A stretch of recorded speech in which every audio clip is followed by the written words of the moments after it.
जय हिंद जोहार। मेरा नाम है अजीत कुमार। खबरों की खबर में आज आपके सामने पेश करता है अपडेट्स कुछ। आज प्रधानमंत्री मोदी जी ने सेंट्रल विस्टा एवेन्यू का उद्घाटन कर दिया और इसके साथ ही इंडिया गेट पे नेताजी सुभाष चंद्र बोस की प्रतिमा का भी अनावरण किया। अब मैं आपको ये बताता चलूँ कि 28 फुट ऊंची ये जो प्रतिमा है ग्रेनाइट पत्थर पर उकेरी गई है। 65 मीट्रिक टन यह प्रतिमा 35 मीट्रिक टन की प्रतिमा उसी जगह स्थापित की गई है जहां बीते 23 जनवरी को पराक्रम दिवस पर नेताजी की होलोग्राम प्रतिमा का अनावरण किया गया था। ये दोनों ही निर्माण कार्य सेंट्रल विस्टा रीडेवलपमेंट प्रोजेक्ट का हिस्सा है। और ये भी मैं बता दूं दर्शकों की जानकारी के लिए कि इससे पहले जुलाई में प्रधानमंत्री नरेंद्र मोदी नए संसद भवन की छत पर बनाए गए अशोक स्तंभ का भी अनावरण कर चुके हैं। तो जो आज की जो महत्वपूर्ण खबरें हैं उनमें प्रधानमंत्री का सेंट्रल विस्टा प्रोजेक्ट का अनावरण, नेताजी सुभाष चंद्र की मूर्ति का अनावरण, प्रतिमा का अनावरण, कांग्रेस और राहुल गांधी की भारत जोड़ो यात्रा का दूसरा दिन, अरविंद केजरीवाल जो कि आप संयोजक हैं मेक इन इंडिया का, उनके द्वारा मेक इन इंडिया यात्रा का आज के दिन शुभारंभ। साथ ही एक बड़ी खबर और आ रही है दर्शकों, महारानी एलिजाबेथ सेकंड का 96 साल की उम्र में निधन हो गया है। तो वापस लौटते हैं सेंट्रल विस्टा की ओर और बात करते हैं प्रधानमंत्री मोदी ने जिस महत्वाकांक्षी प्रोजेक्ट का आज अनावरण किया है उसके बारे में। दर्शकों, इंडिया गेट पर जो हमारे स्वतंत्रता सेनानी है नेताजी सुभाष चंद्र बोस की प्रतिमा का अनावरण और कर्तव्य पथ का उद्घाटन किया।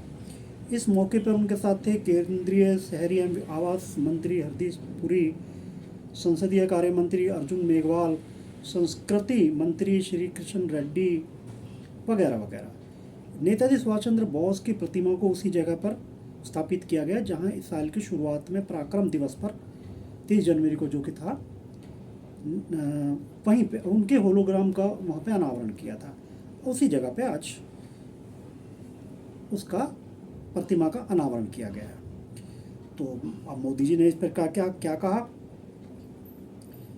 प्रधानमंत्री मोदी ने कहा कि गुलामी का प्रतीक किंग्सवे यानी राजपथ आज से इतिहास की बात हो गया है, हमेशा के लिए मिट गया है।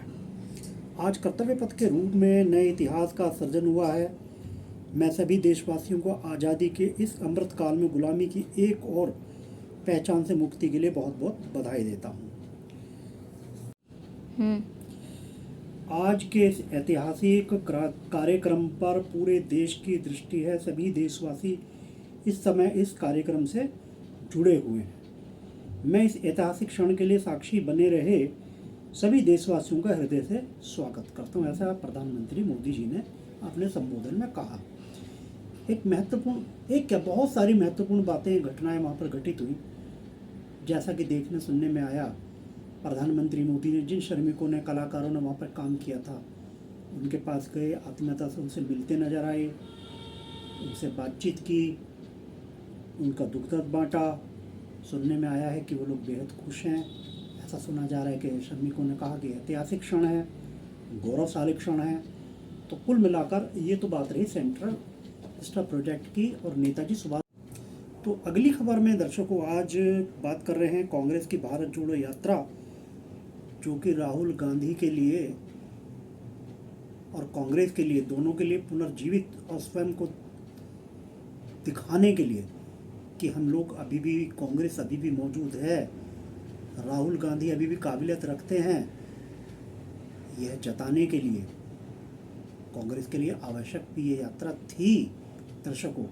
और कहीं ना कहीं हम सभी की और कहीं ना कहीं सत्ता पक्ष की भी आकांक्षा ये रही होगी कि एक मजबूत विपक्ष देश के सामने आना चाहिए जो कि सरकार के जो नीतियां हैं उनके ऊपर सवाल उठा सके, एक सकारात्मक राजनीति कर सके। तो ऐसे एक विपक्ष की आवश्यकता भी है और कांग्रेस कहीं ना कहीं उसको पूरा करती दिखाई दे रही थी, लेकिन बीच बीच में एक खालीपन आ जाता था जिसे कांग्रेस भरने का प्रयास करती दिखाई दे रही है।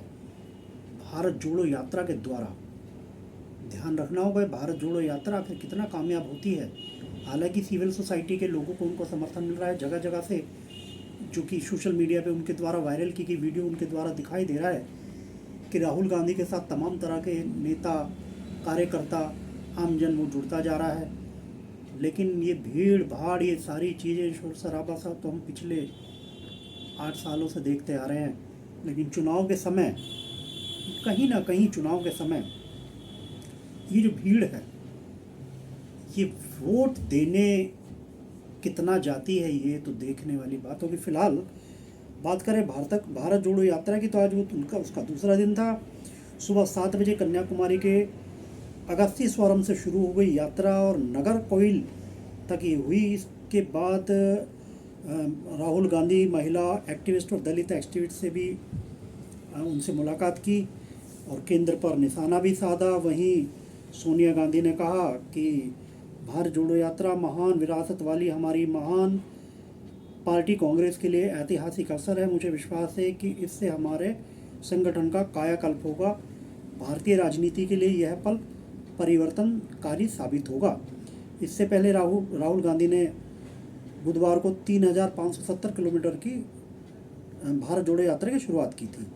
ये यात्रा 150 दिन चलेगी और देश के 12 राज्यों से होकर गुजरेगी। तो इस दौरान राहुल गांधी ने कहा कि भारत के राष्ट्रीय ध्वज पर भाजपा और आरएसएस द्वारा हमला किया जा रहा है वगैरह बहुत सारी उन्होंने बातें कही। अब देखना ये होगा दर्शकों कि इन सारी कवायद का आखिर परिणाम निकलेगा क्या।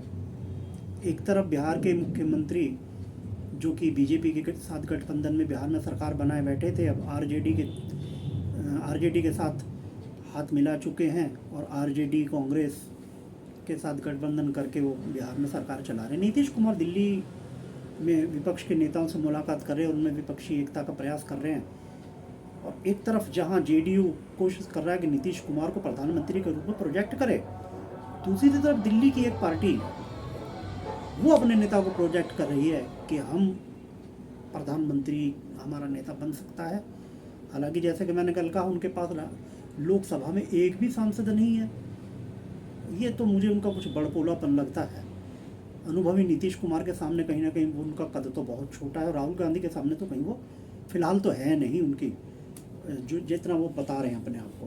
क्योंकि कांग्रेस एक विरासत है, 100 साल से पुरानी एक राजनीतिक दल है। परिवार ने उनके परिवार में कई प्रधानमंत्री हुए। राहुल गांधी के परिवार में प्रधानमंत्री उन्होंने घर में देखे हैं, तो उनका तो कोई मुकाबला फिलहाल तो अभी है नहीं। लेकिन राहुल गांधी फिलहाल मोदी जी के सामने भी उनका उतना रूप नहीं बन पा रहा है जितना कि होना चाहिए। फिलहाल आने वाला समय दिलचस्पी भरा रहेगा, खासा दिलचस्प रहेगा कि राहुल गांधी और कांग्रेस किस प्रकार अपने आप को प्रस्तुत करते हैं देश के सामने और देश की जनता कितना उनके साथ उनका सहयोग करती है और आने वाले 2024 के लोकसभा चुनाव में कितना कांग्रेस और राहुल गांधी को वो लोग समर्थन देते हैं। तो बात करते हैं मोदी जी की। मोदी जी कई मायनों में बिल्कुल अलहदा एक अपने आप को प्रस्तुत करते हैं और जो उनका जो एक अलग से एक अंदाज है, जिन्होंने उनको एक विशाल विराट रूप दिया है, उसकी कहीं ना कहीं वो छाप छोड़ते हैं। एक तरफ जहाँ कांग्रेस और अन्य कुछ विपक्षी लोग, उनके कार्यकर्ता राहुल गांधी को प्रधानमंत्री के बतौर प्रोजेक्ट करने की प्रयास कर रहे हैं, तो उनको ये बात ध्यान में रखना होगी कि प्रधानमंत्री मोदी का उनका जो स्वरूप है वो बहुत विशाल और विराट हो चुका है। उसके लिए उसी प्रकार से उनको मुकाबला करना पड़ेगा। अब आइए अब चलते हैं अगली खबर की ओर। अब दर्शकों चलते हैं अगली खबर की ओर। अगली खबर है आम आदमी पार्टी के राष्ट्रीय संयोजक अरविंद केजरीवाल ने अपनी पार्टी के मेक इन इंडिया नंबर 1 अभियान की शुरुआत की और इस दौरान उन्होंने दावा किया कि आज़ादी मिलने पर देश ने शिक्षा को महत्व न देने की गलती की। केजरीवाल ने अपने गृह जिले हिसार से इस अभियान की शुरुआत करते हुए हरियाणा में सत्तारूढ़ बीजेपी और राज्य की पिछली राज्य सरकार पर सरकारी स्कूल बंद करने का आरोप भी लगाया। उन्होंने देश के लिए बेहद खतरनाक प्रवृत्ति करार दिया इसे। तो खैर ये हम देखते आ रहे कि अरविंद केजरीवाल जी अक्सर विवादित बातें कहते हैं और ऐसी बातें भी कह देते हैं क्योंकि अक्सर उन बातों का कोई रिजल्ट निकलता नहीं है। तो अभी ये तो आने वाला वक्त बताएगा कि कांग्रेस को कितना टक्कर दे पाते हैं और कांग्रेस अभी भी बीजेपी के बाद नंबर 1 पार्टी रहती है या नहीं, ये भी 2024 के बाद में स्पष्ट हो जाएगा। अब दूसरी एक जो महत्वपूर्ण खबर अभी अभी आई है दर्शकों, वो है 96 साल की उम्र में महारानी एलिजाबेथ द्वितीय का निधन हो गया। स्कॉटलैंड के बालमोरल कैसल में उन्होंने अंतिम सांस ली है। 96 वर्ष की थी महारानी एलिजाबेथ। हमारी ओर से उन्हें विनम्र श्रद्धांजलि। तो दर्शकों ये थी आज की कुछ मुख्य चर्चित खबरें।